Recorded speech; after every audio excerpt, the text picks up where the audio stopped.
Cleveland EMS, what is the address to your emergency? It's going to be a little bit of a wait. We don't have an ambulance available. EMS states have no units available, and it'll be a while if you want one. The I-Team exposing the hidden reason why so many of you have to wait when you call for an ambulance in Cleveland. Even waiting more than 10 minutes, we've now found the problem happening virtually daily. City staffing records show how many ambulances get taken out of service every week. Not enough paramedics. It's life and death. And honestly, it could be you or your loved one the next time. It really could be. The sister of Patrick Colvin demanding an explanation from City Hall. In August, Patrick had heart trouble. He waited 14 minutes for EMS. Patrick later died at the hospital. His sister says there's no way to know if he would have survived if the ambulance got there sooner, but she wonders if a faster response would have made a difference. Patrick wouldn't want his death to be in vain. Maybe his death will be a spur to make sure we can change this. A city spokeswoman tells us that in 2016, after residents approved a tax increase aimed to improve city services, staffing levels increased for Cleveland EMS, expanding the number of ambulances in service to 25 vehicles per day and 21 vehicles per night. However, a review of EMS records show many nights there were only 17 or 18 ambulances working due to staffing shortages. City records from this past September show ambulances out of service almost every day. Look at a few examples from September. On the 6th, 5 units shut down during the day, 3 at night. The 11th, 5 down on day shift, 7 at night. And some others. 6 down during the day, 6 short on day shift, 7 at night, and 5 short during the day, 5 at night.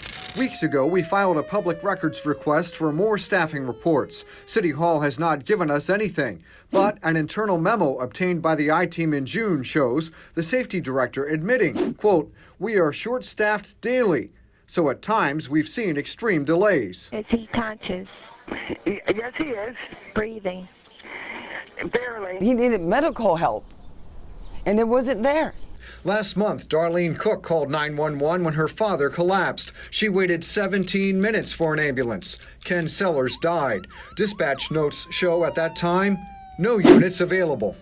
Darlene tells us she doesn't understand why it took so long for the ambulance to arrive and is now left wondering if her dad could have survived had EMS arrived sooner.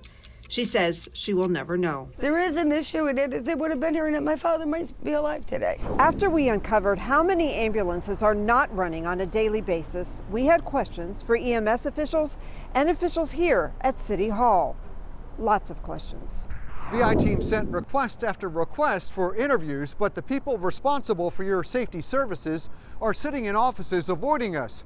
The mayor's office then sent an email saying no one would be talking about this.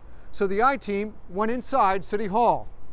And look, we went to this city council meeting. But no safety director, no administrator who could address operations of EMS.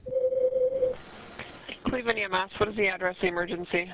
Yes, this is Adela Alphonse. I'm calling ambulance. Here, another call with dispatch notes showing no units available. Took 16 minutes to get an ambulance to a teen struggling to breathe. His mother told us he ended up in a coma. All this, yet the safety director recently told a council committee the ambulance shortages are not that much of a problem, and the city has plans for hiring more paramedics. There's no lack of service resulting in lives being placed in jeopardy. The entire city is covered. We've suffered no loss of life due to a lack of response. Now, when you're in an emergency situation, time seems like it's going for a really long time. The families of Patrick Colvin and Ken Sellers now call on the city to take urgent action. Remember, they needed help urgently and had to wait. There is an issue in that with ambulances, and that they need to do something about it. We need more ambulances, and we need more help. It's life and death.